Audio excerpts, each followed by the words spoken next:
বহুত বছৰ আগতে এখন হলিউড মুভি চাইছিলোঁ ইণ্টাৰষ্টেলাৰ নামৰ, যাক ডাইৰেক্ট কৰিছিল হলিউডৰ জিনিয়াছ ডাইৰেক্টৰ ক্ৰিষ্টফাৰ নলেনে। এই মুভিখন ছায়েন্সৰ দুটা টপিকৰ ওপৰত বেছ কৰি পেলাই নিৰ্মাণ কৰা হৈছিলে। এটা হৈছে টাইম ডাইলেশ্যন আৰু দ্বিতীয়টো হৈছে ব্লেক হোল। আৰু আজি এই ভিডিঅ'টোত টাইম ডাইলেশ্যন আৰু ব্লেক হোলৰ বিষয়ে থুলমূলকৈ ডিটেইলছভাৱে আলোচনা কৰিম। আহকচোন ভিডিঅ'টো আৰম্ভ কৰোঁ। এতিয়া ইয়াৰে প্ৰথম কথা হ'ল টাইম ডাইলেশ্যন আচলতে কি? টাইম ডাইলেশ্যন সহজ কথাত ক'বলৈ গ'লে এনেকুৱা এটা ঘটনা য'ত যদি কোনোবা এজন ব্যক্তিয়ে স্পেচত ব্লেক হোলৰ ওচৰেৰে ভ্ৰমণ কৰে, সেই ব্যক্তিজনৰ সময় মানে যানখনৰ ভিতৰত বহি থকা মানুহজনৰ সময় পৃথিৱীত থকা যিকোনো ব্যক্তিৰ তুলনাত বহুত শ্ল' হ'ব। এই পৰিঘটনাটোকে টাইম ডাইলেশ্যন বুলি কোৱা হয়। এতিয়া চাওক টাইম ডাইলেশ্যন কাম কেনেকৈ কৰে। চাওক আমি সময়ক কিদৰে চাওঁ? আমি সময়ক আমাৰ বয়সৰ জৰিয়তে নতুবা সময় গতি কৰি থকা অনুমানটো, যেনেকৈ সদায় সময় গৈ আছে, দিন ৰাতি হৈ আছে, আমাৰ বয়স বাঢ়ি আছে, এইবোৰৰ পৰা আমি সময় নিৰ্ধাৰণ কৰোঁ বা এনেকৈ আমি সময়টোক অনুভৱ কৰোঁ। সময়টো এইটোৱেই যে আমাৰ বয়স বাঢ়ি আছে আৰু ইয়ে আমাক অনুমান দি আছে বা আমাক অনুভৱ কৰাই আছে যে সময় বোলা বস্তু এটা আছে। যদি এজন ব্যক্তিৰ বয়সটো ৰৈ যায় বা আমাৰ অনুভৱ নহয় যে সময়টো গৈ আছে বা সময় কেইদিন গৈছে বা সময় কিমান আগবাঢ়ি গৈ আছে, তেনে ক্ষেত্ৰত টাইমৰ কোনো অস্তিত্বই নাথাকে। এটা সৰু উদাহৰণৰ পৰা ইয়াক আমি ভালকৈ জানিব পাৰোঁ। যদি এজন ব্যক্তিয়ে 1 ঘণ্টা কেতিয়া পাৰ হৈ যাব এইটো চাবৰ কাৰণে প্ৰত্যেক সময়তে যদি ঘড়ী কাঁটাডাললৈ চাই থাকে, তেতিয়াহ'লে তেওঁৰ সময়টো বহুত দীঘলীয়া নিচিনা লাগে বা তেওঁৰ সময়টো নাযায় নোপোৱাই লাগে।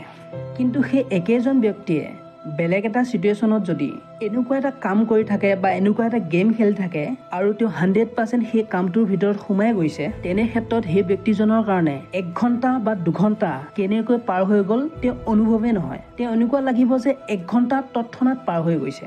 এই দুইটা পৰিঘটনাতে কিন্তু সময় 1 ঘণ্টাই অতিবাহিত হৈছে। যিহেতুকে এটা কামত মানুহজনে সম্পূৰ্ণ মন দি আছে, সেইকাৰণে তেওঁ অনুভৱ হ'ল যে টাইমটো অতি সোনকালে শেষ হ'ল। কিন্তু আনটো কামত যিহেতুকে তেওঁ সময়টোৰ কাৰণে ভাবি আছে, তেওঁৰ কাৰণে সময়টো বহুত দীঘলীয়া হ'ল। সেইকাৰণে বৈজ্ঞানিকবিলাকে ক'ব বিচাৰে যে সময় বস্তুটো এটা নিৰ্দিষ্ট নহয়। সময় বস্তুটো সদায় আন এটা বস্তুৰ লগত জড়িত, মানে সময় বস্তুটো হৈছে ৰিলেটিভ।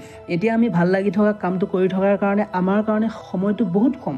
ঠিক তেনেদৰে যেতিয়া ব্লেক হোলৰ ওচৰেৰে এজন ব্যক্তিয়ে পৰিভ্ৰমণ কৰে, তেওঁৰ ক্ষেত্ৰতো সময়টো পৃথিৱীত আৰু তেওঁৰ ক্ষেত্ৰত একে সমানে অতিবাহিত কৰে, কিন্তু তেওঁৰ অনুভৱ আৰু পৃথিৱীত থকা ব্যক্তিজনৰ অনুভৱৰ বহুতখিনি পাৰ্থক্য থাকে। আৰু লগতে বায়'লজিকেল চেঞ্জটো গ্ৰেভিটিৰ বাবে শ্ল' হৈ যায়। তেওঁ সময়টো বহুত শ্ল' বুলি অনুভৱ কৰে। তেনেদৰে যেতিয়া ব্লেক হোলৰ ওচৰেৰে পৰিভ্ৰমণ কৰে, ব্যক্তিজনৰ না বয়স বায়'লজিকেল হিচাপে বৃদ্ধি হয়, না তেওঁৰ মনটো বহুত সময় অতিবাহিত হ'ল বুলি অনুভৱ হয়। সেইকাৰণে তেওঁ অনুভৱ নকৰে যে টাইম কিমান গ'ল। তেওঁৰ কাৰণে টাইমটো বহুত কম নিচিনা লাগে। সেয়েহে ব্লেক হোলৰ ওচৰে পৰিভ্ৰমণ কৰি থকাৰ ব্যক্তি 5 মিনিটৰ অনুভৱটো বা 10 মিনিটৰ অনুভৱটো পৃথিৱীত থকা ব্যক্তি এজনৰ ক্ষেত্ৰত সেই 5 মিনিটটোৱে 5 বছৰ, 10 মিনিটটোৱে 10 বছৰ বা 15 বছৰ অতিবাহিত হৈ যায়। যদি দুইজন ব্যক্তি সমান বয়সৰ আছিলে, ব্লেক হোলৰ ওচৰে যোৱা মানুহজনৰ বয়স কিছু কম যেন লাগে বা তেওঁক য়ং যেন অনুভৱ হয় আৰু পৃথিৱীত থকা মানুহজন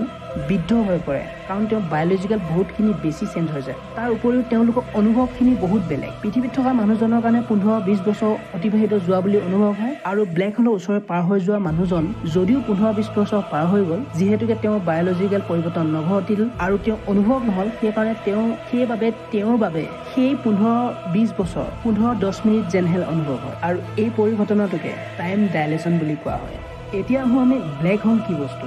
ব্লেক হোল সেইবোৰ বস্তু যিবোৰ আমাৰ ইউনিভাৰ্চত কিছুমান কলা গাঁত সদৃশ আনচল্ভ বস্তু আছে, যাক ব্লেক হোল বুলি কোৱা হয়। চাইণ্টিষ্টবোৰে ৰিচাৰ্চ কৰি পাইছে বা চাইণ্টিষ্টবোৰে ক'ব বিচাৰে ব্লেক হোলৰ ভিতৰত ইমান পাৱাৰফুল গ্ৰেভিটি আছে যে পোহৰো যদি ব্লেক হোলৰ মাজেৰে পাৰ হৈ যাব বিচাৰে, তেতিয়াহ'লে পোহৰো ব্লেক হোলৰ মাজেৰে উভতি আহিব নোৱাৰে। কিবা এটা অবজেক্ট যদি ব্লেক হোলৰ ওচৰেৰে পাৰ হৈ যায়, ব্লেক হোলৰ পাৱাৰফুল গ্ৰেভিটিৰ বাবে ই নিজৰ মাজলৈ টানি লয় আৰু বস্তুটোক ধ্বংস কৰি পেলায়। কিন্তু এইটো সঁচা যে সায়েন্সে এতিয়ালৈকে ব্লেক হোলৰ বিষয়ে সঠিককৈ আৰু পাৰফেক্ট বৰ্ণনা দিব পৰা নাই। কিছু বিজ্ঞানীয়ে ক'ব বিচাৰে যিহেতুকে ইয়াৰ মাজেৰে পোহৰ পাৰ হৈ যাব নোৱাৰে বা ইয়াৰ মাজত পোহৰ গ'লে উভতি আহিব নোৱাৰে, সেয়েহে আমি ইয়াক কলা দেখা পাওঁ। কাৰণ কোনো এটা বস্তুৰ পৰা যদি পোহৰ আহিব নোৱাৰে তেতিয়াহ'লে আমি সেই বস্তুটো কলা দেখো বা বস্তুটো দেখা নাপাওঁ। সেইটো কাৰণে আমি ব্লেক হোলৰ বিষয়ে সঠিকভাৱে নাজানো যে ব্লেক হোলৰ ভিতৰত কি আছে বা ব্লেক হোল আচলতে কিহৰ দ্বাৰা সৃষ্টি হৈছে। থুলমূলকৈ এটাই কথা ক'ব পাৰি যে ব্লেক হোল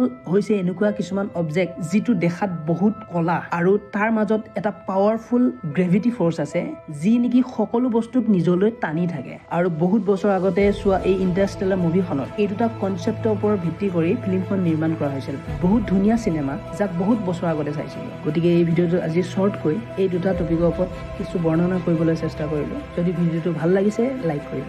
ধন্যবাদ।